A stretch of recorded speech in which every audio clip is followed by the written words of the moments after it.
Thank you, Donald. Well, you've been busy in Brussels today, haven't you? And we'll reflect a little bit later on in the programme about how the other NATO members responded to Trump's speech, telling them they've all got to pay a little bit more.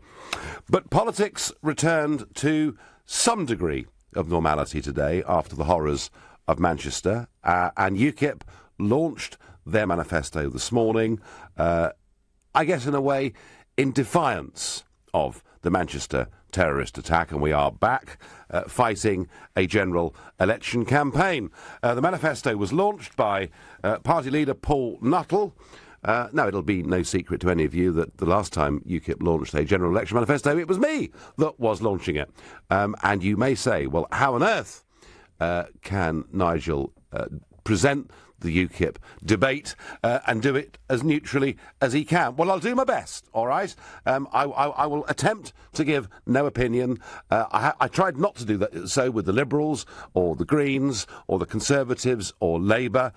So here goes. What did the UKIP manifesto say? It said they want to reduce net migration into Britain to zero over the course of the next 5 years. They want a 5-year ban on low-skilled migrants coming into the country.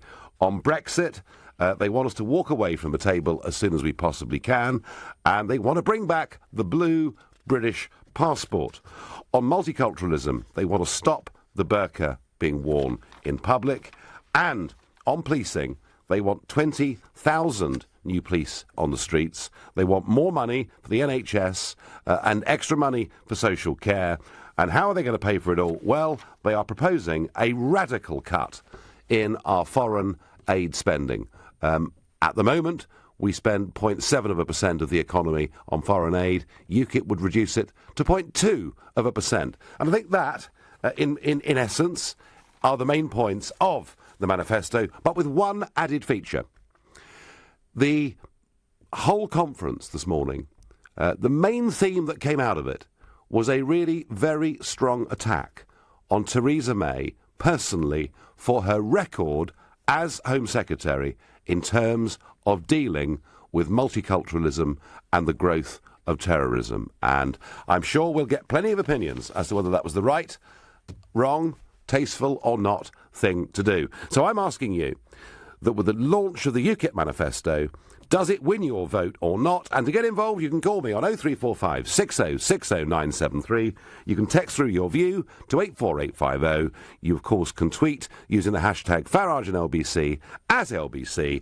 And you can watch us live on LBC's Facebook page right now. And I'm going to Jonathan in Malton Subhampton, which is down in deepest Somerset. Good evening, Jonathan. Hello, Nigel. Thanks for taking the call. Not a bit. So what did you think of the UKIP manifesto? I like what I see, and I saw it the launch this morning. I don't think it goes far enough, and something you said last night on air, I think is starting to gain more traction in the media, not necessarily TV media, but something that Colonel Richard Kemp said and other people have said, and you kind of knocked back a bit last night. The issue of internment of the 3,500 known troublemakers and jihadis that we currently have in the UK. My feeling is that this is something we are going to have to cope with and confront at some point, sooner rather than later. And the reason I say that is that because we are barely able to keep tabs on a small fraction of those 3,500 people, that's putting a massive strain on security forces. Surely if we detain them with a view to either deporting them if we can or permanently interning them if we can't deport them, that has to be a better solution than... Well, Jonathan, I mean, two quick points, Jonathan, there. I mean, firstly, it's not often people say, UKIP don't go far enough. They should be a lot tougher than they've been today, but you're suggesting that they should be. What Nuttall did say was that anybody that's been to Syria should not be allowed back into the country and should have their passport removed. He's very clear on that. Second point, OK, there are nearly 3,500 people on this suspected terrorist list, but as we also learn, this Abedi creature who committed that atrocity, he wasn't part of the 3,500, but he was known to the authorities to be linked to bad people. So you're probably but if you listen to some of the experts, Jonathan, you're probably talking somewhere between 7,000 and 10,000 people that you would need to intern. Are you happy to go down that route? Well, given that had we detained 3,500 people who were on the main list, that would have given us much more resource available to find people low on the food chain, like a baby, because we wouldn't have had to monitor the people who were most at risk. So we focus on the lower tier. Unless, of course, Jonathan, the very act of interning people has the effect that it had on the Irish nationalist movement, whereby you intern people, which leads to such public outrage at the unfairness of it that you radicalise yet more people. Last question, Jonathan, for you. Part of what Paul Nuttall and his Deputy Chair, Suzanne Evans, said today is that the Prime Minister, Theresa May's record on actually delivering things was lamentable. You know, whether it was dealing with immigration, non-EU immigration over which she had real power, whether it was dealing with multiculturalism, with division in society, with the growth of terrorism. The UKIP argument is that actually she's pretty weak and it needs a strong voice to make sure she actually does the right things. Do you think with that point that UKIP scored a hit? Yes, I do, definitely. And I think I would go further and I say all leaders of all parties, apart from UKIP, bear some responsibility to a larger or lesser degree. Yes, Suzanne Evans today, Jonathan, did say that she thought Theresa May bore some responsibility for what had happened in Manchester, and that did lead quite a lot in the media to think she'd gone too far. Yes, I saw her being grilled on Daily Politics by Andrew Neil, and I normally regard Andrew as a very fair commentator, but I think she came in for unjust criticism on that part, to be honest, because I firmly share the view that Suzanne Evans put forward there, that because we are facing these problems because of failures in public policy. They go all the way to the top of the leadership of all the parties. Well, certainly, that is a view, Jonathan, that is gaining ground. Jonathan, stay there, because I've got somebody here who might want to take you on with a different point of view. Morris in Edgware, good evening. Good evening to you. So you take a very different view, I understand. My view is treble the number of police. So what? How would that have stopped the terrorist doing what he did? Jonathan, Jonathan, respond to Morris. Morris says, even if you have more police, how would that have stopped the attack? I wouldn't necessarily disagree with Morris, to be honest. It's not so much a question of resource, but how the resource is used. And it goes back to the internment issue. If you remove the highest people in the terrorist food chain from the public sphere, so to speak, then you can focus lower down the food chain. In terms of resources, yeah. So, Morris, there's the answer. Morris, the answer is... Can I make another comment? Please. All that time ago when Hamza was spouting his vile language in Finsbury Park, yep.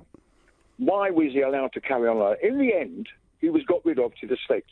He could have been got rid of the moment he started. If you and I went out on the street, you and I went out on the street and started spouting like that, we'd be locked up. Well, Morris, you're absolutely... All the mamby-pambying, we can't do this, we can't do that. If there was an epidemic, health epidemic, they'd start doing something about it. So the same thing here. This has got to stop, this nonsense, allowing all these people to do what... It's all right to hear about human rights. What about humane rights? No, you make the point, and very strongly. And in fact, when it came to deporting Hamza and people like this, it took up to 10 years to get rid of these people from our shores. And why? Well, because of the European Convention on Human Rights, which the Prime Minister, who says they're going to get tough on terrorism, has decided we're going to stay part of until 2025. Jonathan from Somerset, thank you. Morris, did you feel, I mean, you obviously feel very strongly on this issue, did you think UKIP got this right or wrong today in terms of their approach? Well, they feel they've got to do something. Mm-hmm. I don't know where they're getting their advice from, because as far as I'm concerned, many people, including you, Nigel, many people in politics don't know the ins and outs. They have to get advice from other people and then rubber stamp it later on. Yeah. Did you feel that their criticism of Theresa May was tasteful or was appropriate in the circumstances? It's not appropriate. The only person to blame for anything is the person that perpetrated the evil act, plus the people that taught him. Yeah, well, that's true, but there is also a slight question, Morris, isn't there, that the authorities were informed 5 times that this guy could potentially be a danger, and perhaps, Morris, through lack of resources and personnel, they don't get round to dealing with all of the potential problems. Perhaps. The thing is surely the people behind the scenes, the ones we don't see, they know what's going on. Where's all this advice coming from? Don't do this, don't do that. We can't touch this person, we can't touch that. Why not? Because I think, actually, we've been a bit scared that if we were to act in a certain way, we might get called nasty things by the liberal mainstream media, Morris. I suspect it's to do with cowardice, as much as anything else. Thank you, Morris, from Edgware, for your call. James in Stoke-on-Trent. Good evening, James. Hey, how you doing, mate? You all right? I'm doing all right, yeah. So what did you think of the UKIP manifesto? To be honest, mate, I was going to vote Conservative because I could only support UKIP with you there, but I've completely changed my mind because that manifesto is literally utterly flawless, mate. There's nothing wrong with that at all, is there? It's just pure common sense. OK, and you had... I mean, have you voted UKIP before, or...? No, I mean, to be honest, the only reason why I'm voting Conservative is because I think it'd just be such a catastrophe to have Jeremy Corbyn in charge. So that's the only reason. I just thought a vote for UKIP might be a vote for Labour. Do you see what I mean? So that's the only reason why I was giving it to the Conservatives. But this time I just thought, well, I think Conservatives probably are going to win, but I want their opposition to be you. I mean, UKIP. I mean, I would rather UKIP lead the country, but the chances of them actually winning are slim. So I thought, well, seeing that Conservatives are probably going to win anyway, I thought I'd better give my vote to UKIP to try and give them the big voice that they can, yeah. James, you've said it very clearly. Thank you. James thought it was flawless, and he's switching from the Conservatives to UKIP. I'm keen to hear from you. If perhaps you've gone the other way, or you agree with James. The election campaign started again today with the launch of that UKIP manifesto, and I'm asking you whether it wins your vote or not. I'm keen to hear any view on this. Right now, you're listening to The Nigel Farage Show here on LBC. It's 7:15. Nick Ferrari at breakfast on LBC. Pictures have gone around the world of police officers on patrol in Britain, particularly outside landmarks such as number 10 Downing Street, Buckingham Palace. Now there's the suggestion this is just blatant electioneering, the Prime Minister showing that she can be tough. Peter, good morning. I was a police firearms officer and I was part of Tempera. That's not something that's been decided in the last 10 minutes. Let's bring the troops in and let's go electioneering on this and make it look good. That's been in place for over a year. Who and how is the decision made to stand down Operation Tempera? That will be done at the Cobra level. There's the heads of the security services, there's the heads of the police, and they all come to a joint decision to call it. Nick Ferrari at breakfast every weekday morning from 7, only on LBC. With Hampton by Hilton, now open in Aberdeen.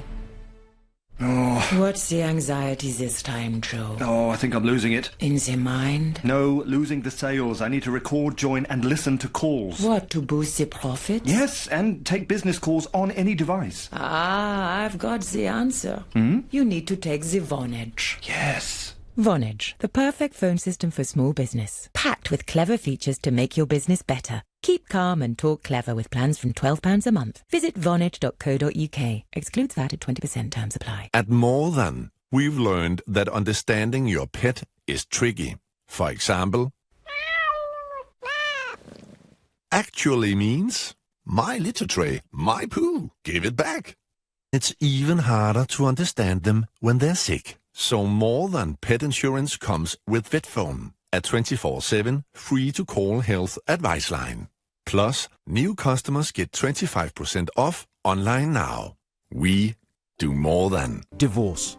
It threatens the things you've worked hard for in more ways than you can imagine. Your home, savings, pension, and most of all, your relationship with your children. Don't let divorce cost you any more than it has to. Cordell & Cordell is dedicated to helping men in matters relating to divorce. Call now on 0330 60 60 161 or visit cordellcordell.co.uk. Office in central London. A partner men can count on. My thing, minimalism. I like to pretend I'm living in a Scandinavian furniture catalogue. I like any colour, as long as it's white. Absolute white, white cotton, white mist. The only threesome I want. So when I got a red coffee machine for my birthday, it was never going to work. So sadly, it had to go. With millions of buyers ready and waiting, there's no better place to sell your things than eBay. eBay. Find your thing. Westway.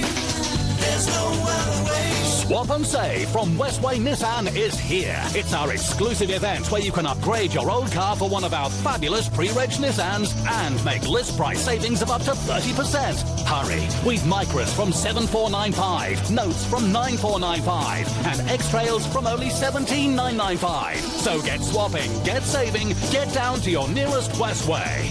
Google Westway Nissan today. Wilbur and I are on a mission with British Gas to help make Britain's homes smarter. We've been all over the country helping install our new smart meters, and he's worn out, poor lad. You'll see how much energy you're using in pounds and pence, putting you in control of your energy use. And your smart meters automatically send us your readings, so you'll always have accurate bills. Join the millions already enjoying the benefits. Search British Gas Smart Meters, subject to eligibility. The Nigel Farage Show on LBC. Call 0345 6060 973. Well, Paul Nuttall today launched the UKIP Manifesto, and amongst other things, they want a ban on low-skilled migrants for 5 years coming into this country. They want net migration reduced to zero within 5 years. They want big cuts to the foreign aid budget to give more money to the NHS and social care, and another 20,000 police officers on our streets or busy fighting terrorism. And I'm asking you whether that manifesto wins your vote or not. There is one part of the manifesto that I don't think could ever have come into being if I'd stayed as leader. And it is the section dealing with the 2003 Licensing Act, where UKIP say that the cafe culture that Tony Blair thought he was bringing into the country back in 2003 has led to more drunkenness, has led to more violence, and UKIP would like new legislation which would limit the hours that pubs and bars would be open selling alcohol, and would like fewer alcohol licences, which could mean fewer pubs on our high streets. That wouldn't have happened, would it, with me as leader? Right, I'm going to go to John in Belfast. John, what did you make of the UKIP manifesto? Good evening, how are you? I'm very well. Well, I thought it was pretty good. I'm a first-time voter. This is the first election I'll actually be allowed to vote in. Right. And I'm seriously considering voting for UKIP. But I just think at the moment they're being way too politically correct at the moment. You know, talking about radicalism, extremism, and all of that, instead of addressing the fact that this violence comes from the religion of Islam itself. It's funny, John, you say that, because, you know, the other parties, I heard Emily Thornberry from Labour and others who've been saying about UKIP in the last couple of weeks that actually the policy is disgusting because because UKIP want to ban the burqa or the niqab in public, and they want, and this is the controversial bit, they want screening for girls at risk of female genital mutilation. So the mainstream political class, John, think UKIP have gone too far already, but you're saying they should go further. Right, but that's because they're the mainstream political class. They don't reflect the attitudes of, you know, normal Englishmen or normal British people. I think they should really go after Theresa May on the fact that she said, for example, Sharia law is greatly beneficial for the UK. She's called Islam a great faith, which has nothing to do with all the recent terrorist attacks. She said that it was Islamism, not Islam, whatever that means.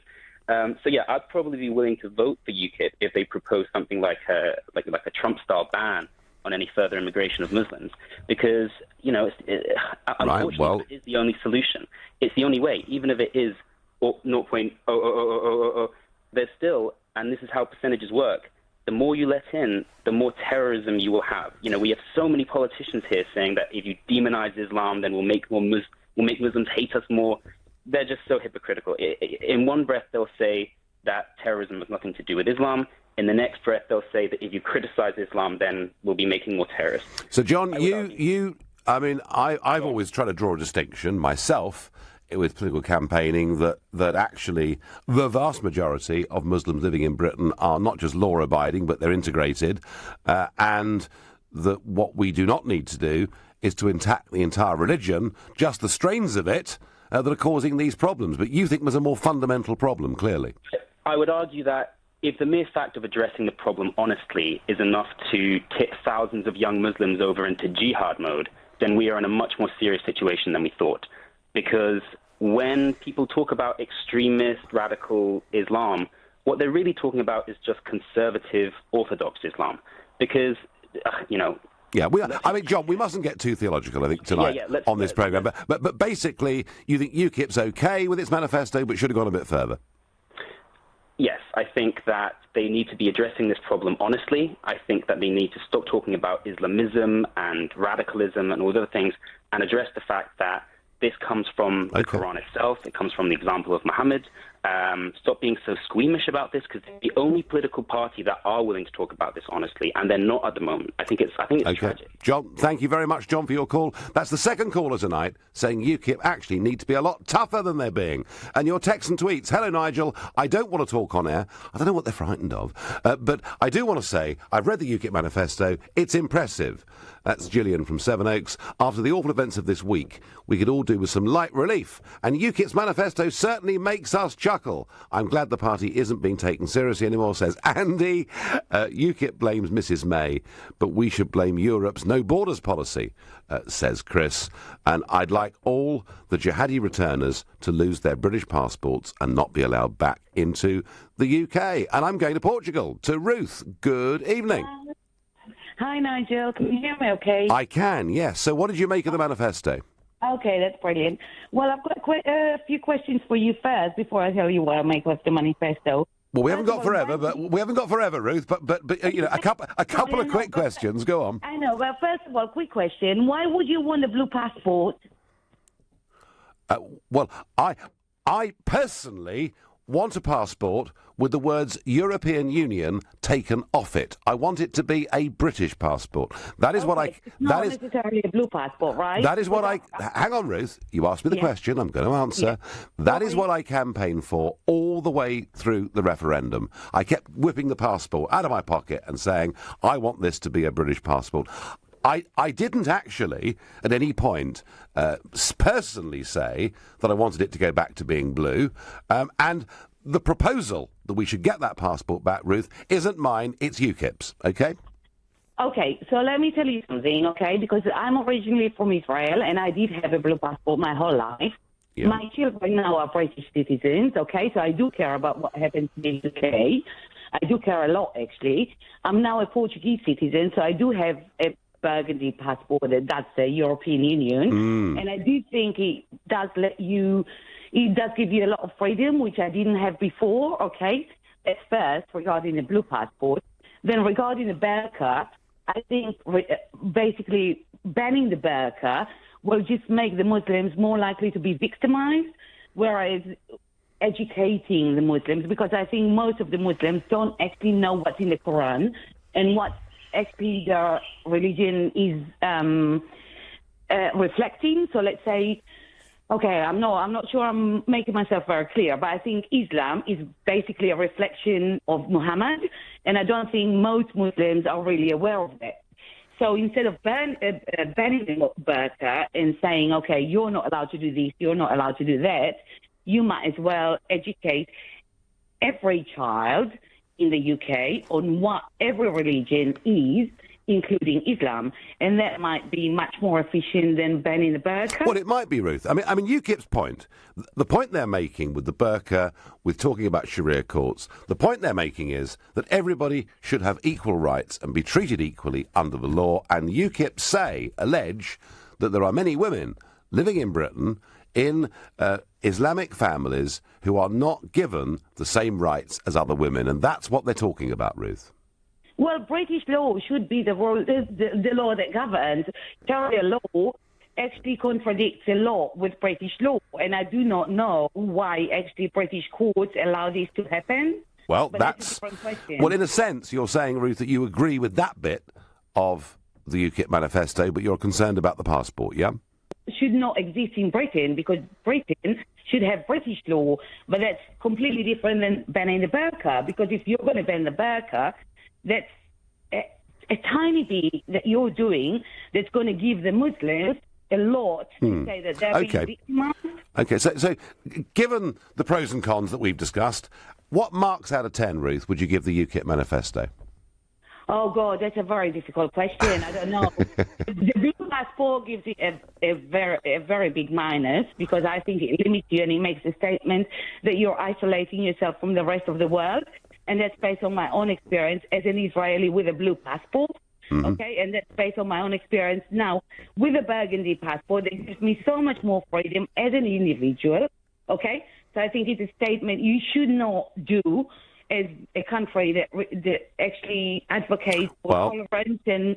Well, Ruth, you can argue about burgundy passports and freedom, but I would say this to you, Ruth: it's that the British people voted against in the referendum last year. And I thank you very much for your call from Lisbon, although the weather here is rather like Lisbon today. I'm going to go to Corrie in Dartford. Corrie, what did you make of it?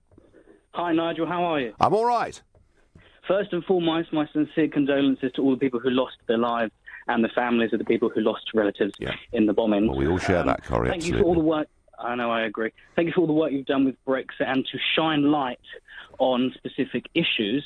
As somebody who's been only recently into politics, because I'm only 21, I had to look at different manifestos and to choose which type of policies I liked. I think UKIP manifesto, it basically shone light fundamentally on the NHS and the 11 billion a year. Yep.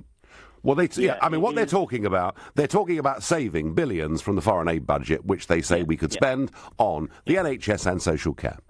That's what they say. 0.2% of GDP they're proposing. They're proposing down from 0.7 to 0.2. That's absolutely right. Yeah, I think that was Obama's one. And also there was a study out in 2015, I think, which suggested that trade with the countries is actually better than mismanaged spending on foreign aid. So I actually agree with Paul on that.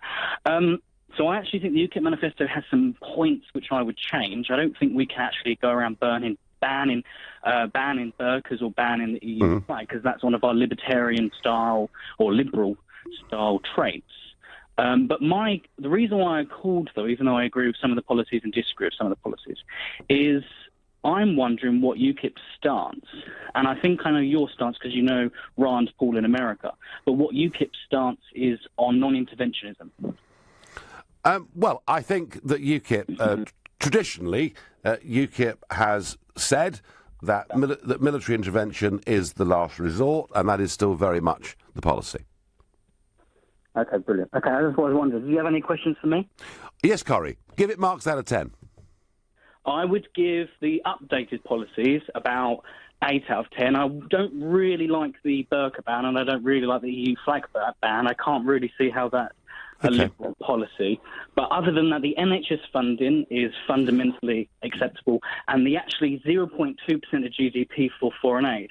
People will think that we're Corrie, you've run out of time, man. I thank you very much indeed for your call. Yeah, and UKIP promising money for the NHS. Other parties too promising extra money for the NHS, but nobody else promising to radically cut the foreign aid budget. You're listening to the Nigel Farage Show exclusively on LBC at 7:30, and time for the news with Rupert Barcia. Donald Trump says he will get to the bottom of the leaking of information about the Manchester terror attack by American officials.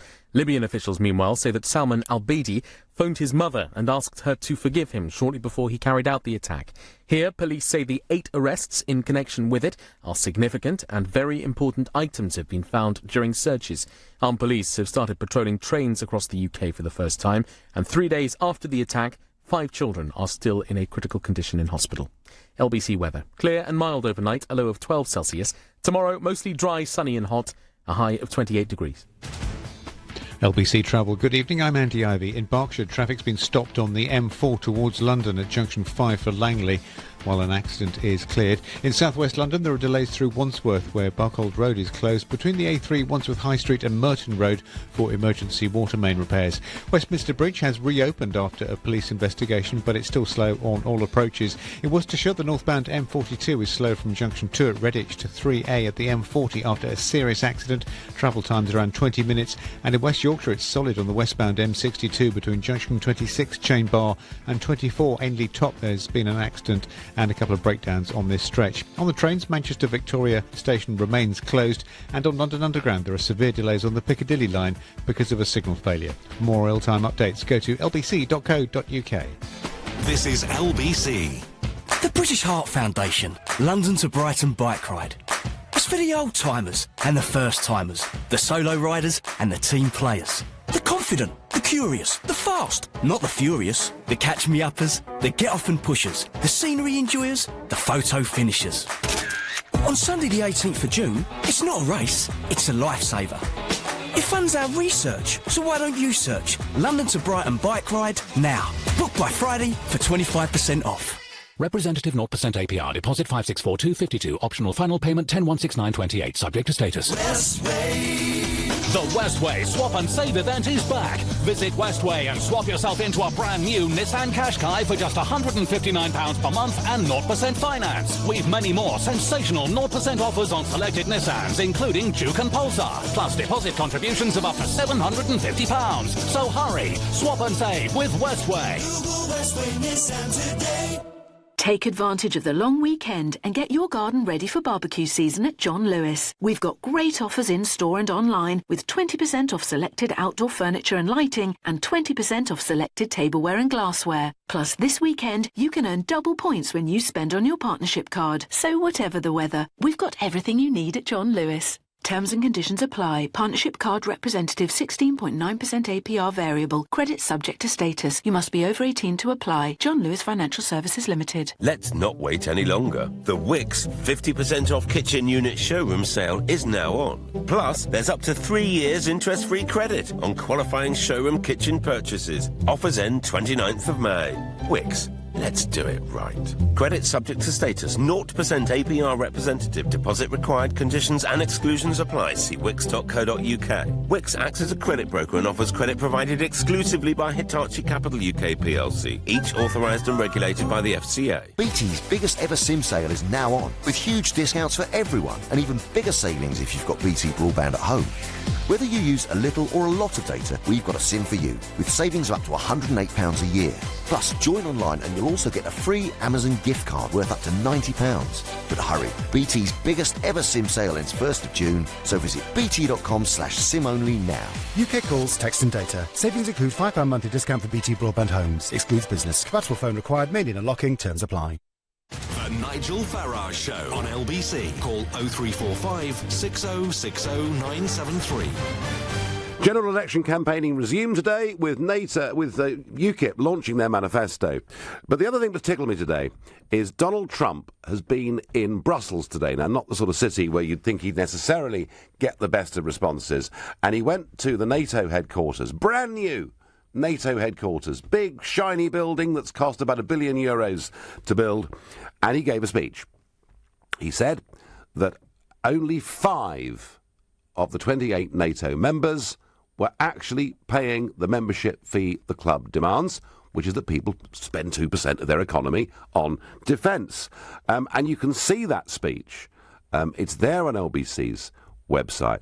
But what is delicious are the faces of the other leaders as Trump is saying it's not good enough and basically you owe us massive amounts of money. If you want to laugh, have a look. Trump was not holding back in Brussels today. And I have to say, I 100% agree with him. I think if you're in a club and it is a mutual defence pact, as NATO has been for all these years, and if you want it to develop, to perhaps work together to deal with radical jihadi terrorism and other things, people have got to pay their way. He also today met with Donald Tusk and my old friend Jean-Claude Juncker. And there is a photograph of them sitting together in a meeting room, not exactly looking comfortable, being in each other's company. We don't as yet know anything about that conversation. But what is interesting is that Juncker's line, when it comes to NATO and defence, is to say we shouldn't be bullied by the Americans. There's no need to spend 2% on defence because we're going to have our own bright, shiny, new European army. And I'm guessing at some point before too long, we will reports will filter out as to what was actually said in that meeting. But yesterday, as we talked about Salman Abedi, We talked about some of the motivations that perhaps were behind what he did in killing all of those people. I raised a point, and it was that once again, here was somebody who was a frequent and heavy cannabis smoker. Do you remember I said this last night? Well, if you go through and you look back, you see that Jihadi John, remember him? The guy that was beheading people, again, a heavy, regular cannabis smoker. You look at the guys that murdered Lee Rigby in the streets of London, again, regular, repeated, heavy cannabis users. You look at the Tunisian beach killer who killed 30 people last year, a regular, heavy cannabis user. And you know something? The list, Richard Reed, the shoe bomber, the list goes on and on and on. To me, it seems almost impossible that there isn't somehow a link of some kind. Now, I know very little about this, about the effect that perhaps regular use of cannabis or other drugs can have on people's minds. And to help me this evening, I've got Dr. Robert Lefevre, who is an addiction specialist, a former GP, and author of Kick Your Habit. Robert, good evening. Good evening. Good evening. So tell me, Robert, because I literally know very little about this at all, but what is it that repeated cannabis use does to people's view of reality? Well, the thing it does in particular is to damage mood, memory, and motivation. The mood is all over the place. They may still think intellectually straightforwardly, but their moods go up and down totally unpredictably. Their memory is unreliable. They can't remember what they said last time. And so to try to make out that they're completely up to speed, they make it up. And the third thing, motivation. They easily prey to people saying, this is what you need to do, this is the way you need to think, this is the way you need to behave, because they're losing all sense of personal self-esteem and motivation. So mood, memory, and motivation are the things that are particularly damaged, and that can cause absolute havoc, as you rightly have drawn attention to. The funny thing is, Robert, I kind of thought that people that smoke pot on a regular basis were sort of laid back and half asleep, and yet is it possible that this drug, or perhaps others, can lead towards violent thinking or behaviour? It can do, but you're quite right that cannabis usually gives people the munches. They start eating crazily and they fall asleep. But what you're talking about here in your summary was heavy, regular use. Yes. That becomes a major drug and has major effects on the brain. After all, the brain is a chemical substance. It's a physical chemical substance, and it is affected by physical chemical things. We damage our brain when we use mood-altering substances and processes. And I personally, haven't used any mood-altering substance for the last 32 years. But my life now is so much happier than it ever was. Previously, I looked for magic fixes. I wanted something out there to fix the emptiness that I felt in here. Nowadays, I don't feel empty in here. I have a wonderful life with my wife and with my writing and my counselling work, and I'm so happy. I could not believe my luck. Well, there's an awful lot of people out there. A lot of people out there, Robert, who it seems are being, regardless whether it links directly to terrorism, but whose lives are being wrecked by this stuff. What are, for concerned parents, perhaps listening to this show, what are the signs that people should look for in terms of drug misuse? In cannabis, it damages mood, memory, and motivation. Yep. People do not achieve in the way they did before. They change their friends. They change their activities. With cocaine, you get a paranoia. You think you're being followed and threatened all the time. With acid, you think you've got supernatural power. This is why people taking LSD believe sometimes that they can fly, and they jump off high buildings and actually kill themselves. With speed, amphetamines, it speeds you up. And they start talking capital, and it doesn't make any sense. So those are the things that are specific to those drugs.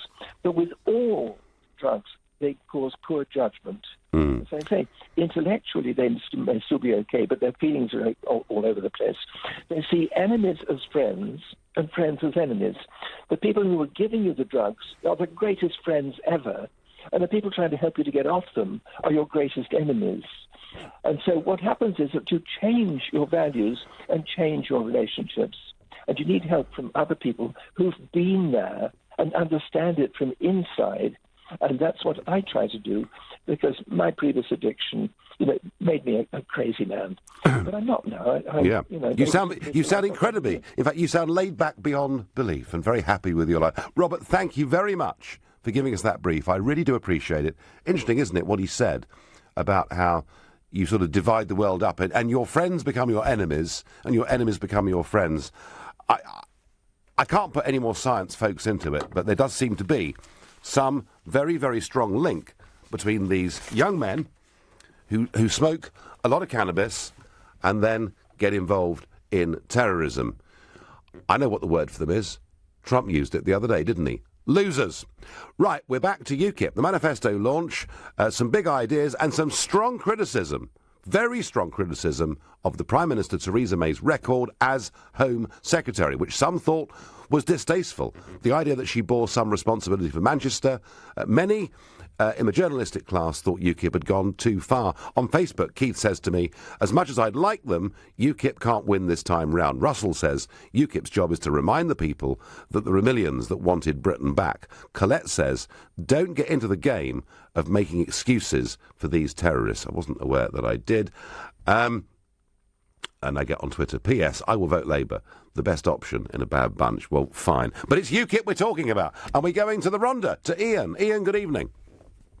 Good evening, Nigel. What did you make of the UKIP manifesto? Dangerous, reactionary, divisive. People should be very fearful, I think, of what UKIP is saying at the moment. What, Ian, OK, I mean, we've had callers on tonight saying UKIP doesn't go far enough, and you're saying it goes way too far. Can you just sort of pick out one thing from that UKIP manifesto launch today that you think is actually dangerous? Well, I think the whole pitch of UKIP is to scapegoat minorities, and in this occasion, UKIP is scapegoating Muslims. Is it? And I just think that is unhelpful. OK. When you say banning the burqa, for example. Yeah, well, that's very mainstream now, Ian, isn't it? I mean, the French have done it, and the Belgians have done it, and there are other European countries on the verge of doing it. I mean, this is a very mainstream thing now. Well, it doesn't seem to have helped the French in terms of attacks. It doesn't seem to have helped the Belgians. You know, we've got to, if we're going to stop terrorism, we need to look at the root cause of the problem. Yes, and Ian, UKIP would argue that one of the whole points of their manifesto today and their campaign over the last few weeks is that they have an integration agenda, as opposed to state-sponsored multiculturalism, which has divided societies. They want to bring people together so that we all live under the same law. No, UKIP has got nothing to do with integration. UKIP is about excluding people whose skin is a different colour from the average that's a new one. Man in the UK. I thought it was Eastern Europeans we hated. Now, I mean, you know, Ian, OK, I get it. You're not a UKIP supporter, and this manifesto probably makes you dislike UKIP even more, because in some ways they've said things that are much stronger than perhaps I said back in 2015. Ian, I thank you very much for the polite way in which you did your best to tear the UKIP manifesto to pieces. Right now, you're listening to the Nigel Farage Show, exclusively on LBC, and it's 7:46. Coming up at 8 on LBC, Clive Bull. So, ahead of other parties, UKIP has resumed campaigning and launched its manifesto today. But is the party still relevant now that we're leaving the EU? Clive Bull on LBC. The British Heart Foundation, London to Brighton bike ride. It's for the old-timers and the first-timers, the solo riders and the team players. The confident, the curious, the fast, not the furious, the catch-me-uppers, the get-off and pushers, the scenery enjoyers, the photo finishers. On Sunday the 18th of June, it's not a race, it's a lifesaver. It funds our research, so why don't you search London to Brighton bike ride now? Book by Friday for 25% off. Don't ignore the workplace. It's the law to have a work... Even if you work from home and only employ one person, you'll still need a work... You'll still need to offer a workplace pension. Ah, finally. I got your attention. Don't ignore the workplace pension. It's the law. Get to know your responsibilities with help from the pensions regulator. Visit workplacepensions.gov.uk. Oh, the garden's an absolute mess. It's my turn to have the cross-stitch crew round for tea and Battenberg. I'll have to get a landscape gardener in and a wildlife expert. It's a jungle out there. We could be eaten alive by those deadly flutterbugs. Oh, relax. It's Trust a Trader. Marvellous local tradespeople who've been tried, tested and reviewed. All specialists in their areas, from landscape gardening to pest control. Oh, visit trustatrader.com. Trustatrader.com. Obsession. An idea or thought that continually preoccupies a person's mind. At Darwood & Tanner, one of the UK's most innovative dental implant practices, we are obsessed about dental health and dental implants transforming our patients' lives. Here's Andrew Darwood. One of the great joys of our practice is that we're seeing patients we treated 25 years ago with dental implants, and they're still doing well, still smiling. Visit darwoodandtanner.co.uk. Obsessive dental care. The FCA has introduced a deadline to permanently end claims for missold PPI. When this passes, you could miss out. And with billions of pounds still to be repaid, some of that money could be yours. So call now and speak to Claim for Refunds. We have helped thousands win millions since 2009, and we could help you too. All we need is the name of your bank. So if you've had any loan or credit card, let Claim for Refunds find out for free if you had PPI. And if you have, you can claim yourself, or we can handle it for you. It's up to you. And if we don't win your money back, you don't pay a penny, guaranteed. You could be owed thousands and not even know you have PPI. Call 0800 180 8180 or text PPI to 88882. The Nigel Farage Show on LBC. It's UKIP launching their manifesto today, resuming the general election campaign. Just to remind you, I'm not here to campaign for the party. I'm here to invite your view on what you think of that manifesto and whether it makes you more or less likely to vote for them. Exactly the same as I did with the Conservatives, Labour, Lib Dem and Green manifesto launches. Paul in Lewisham, what did you make of that manifesto launch? I just wanted to talk about the burqa thing, really. That's the bit that concerns me. I mean, I don't think banning a burqa is a good idea I don't think it's going to achieve anything. Because in this country, when all the good things that the Muslims do, nobody ever talks about. Like, we got the Shard building, and the guy who owns the Harrods is the same guy, Al Muktani, the owner of Qatar. Yep. When he put that big structure up and created jobs for our people, nobody talks about that. They was all boasting about, oh yeah, mate, I was home by 3 o'clock. Everyone's getting paid and feeding their families. No one wants to know. No one says, oh, thanks to the Arabs or the Muslims for all the good things they do. Everyone talks about the negative stuff as soon as something goes wrong. Well, I think the burqa. I mean, what's that going to achieve? If you was walking down in a club and you saw a girl with ginger hair and you didn't like her, you don't have to sleep with her. You're not going to sleep with a woman with a burqa, so why does it concern you so much? Well, I suppose it would concern people because you wouldn't actually know, Paul, whether it was a woman or a man. And hang on. And in an age when we are increasingly worried about security and terrorism, remember that one of the London tube bombers all those years ago escaped by wearing a burqa. So there is perhaps a strong security argument for saying people should not cover their faces. All right, fair enough. I don't know what I can say about it. I didn't realise he'd escaped by wearing a burqa, but that was a long time ago. And these new terror attacks that we've had recently, they had nothing to do with the burqa. And it's just, I don't know, it's a step backwards. We need to be more creative. If take Modi from, President of India. Yeah. When the attacks happened in India, he said, these are not Muslims. These are like the people, when there was a backlash, when people started turning on each other. He said the Muslims in India are not Muslims. They are our Muslims. And he did whatever he could. He gave them free laptops or whatever and tried to do what he could to build bridges. Now, we need to be more creative. I'm not saying give laptops to a load of Muslims. I'm saying maybe we should be saying to the rest of the world, our Muslim community is our Muslims, and we are, we've got to think outside the box rather than putting hate on top of hate. We could open fertility clinics. We could say, look, create our own new Muslim race, for example. Well, I don't think we're going to get into that sort of eugenics. But Paul, was there anything in the UKIP manifesto you thought was attractive and appealing? Well, I don't know. It's always the same. They're like everyone else says. It's everyone's a bit weak, isn't they? So you got to. Tell me something, Paul. Are you going to vote? Are you going to vote for anybody, Paul? I'm going to vote, but I'm drawn between the Communist Party and Labour. Okay, well, okay. I'm not going to comment on that because I'll get myself into terrible trouble. But I think you'll find that the Communist Party are actually not standing in this election because they're supporting Jeremy Corbyn. I think I'm right in saying that. Paul from Lewisham, I thank you for your call. I get a Lisa in Barnet. Lisa, good evening. Oh, good evening, Nigel. Nice to speak with you. Thank you for everything you've done.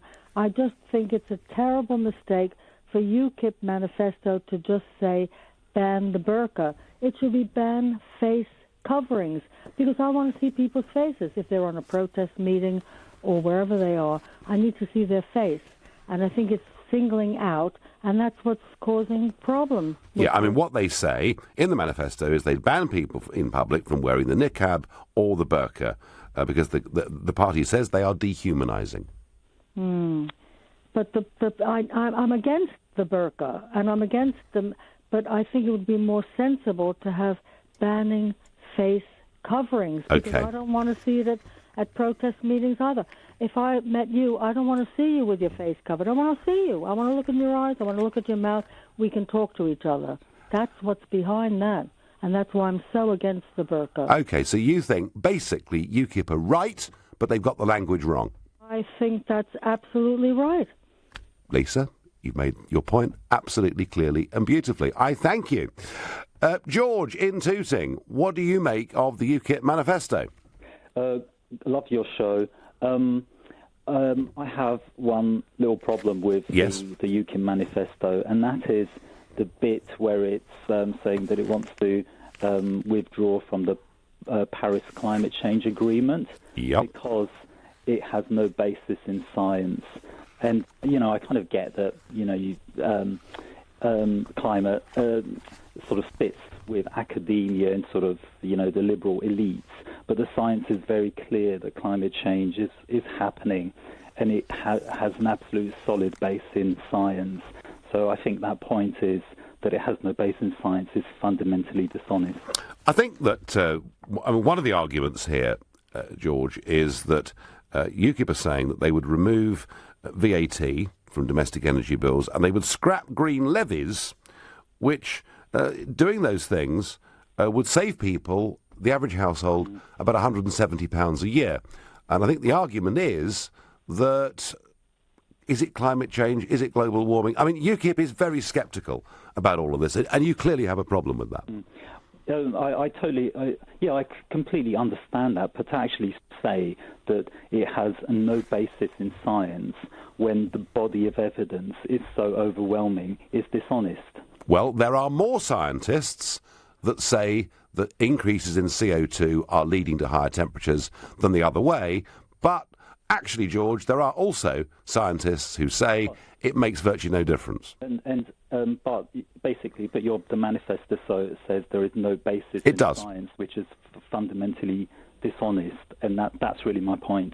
OK, George, no, you've made your point. Thank you very much indeed. And my last call of the evening is going to be Mike in Norwich. Mike, good evening. Hi, Nigel. How you doing? I'm doing very well, thank you. And you? Yeah, not too bad, not too bad. I would say I'll try and get through this as best as I can because I'm a little nervous, Oh, don't be nervous. Just spit it out, man. Spit it out. Tell me what you think. Go on. I agree with most of it. Yep. I'd probably give it 9 out of 10. Yep. I would say my partner and I have voted for our local UKIP candidate already, Dave Morland. Well, I can't go into constituencies or anything like that. That's fine. I don't agree with abolishing the House of Lords. I think it needs serious reform. I think the numbers need to fall. And I think they could scrap the £300 per day allowance. I mean, really, does Alan Sugar need £300 a day? Yeah, fine.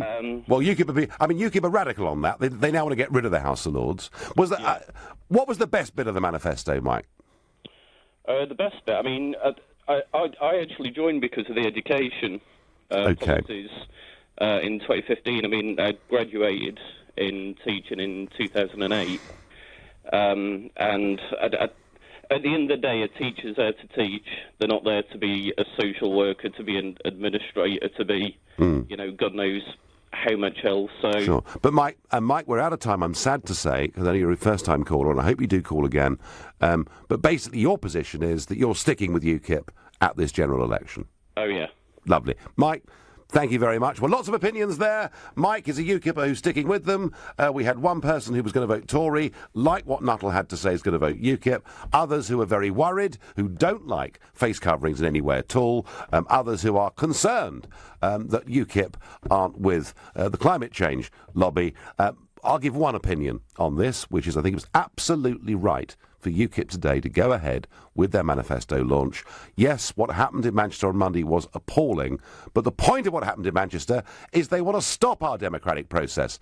We want it to continue, all of us. You've been listening to The Nigel Farage Show on LBC. I'm back on Monday from 7. Coming up at 10, it's Ian Collins, but up next, it's Clive Bull. Nigel, thank you, and we're going to continue this conversation and also take a look at the UK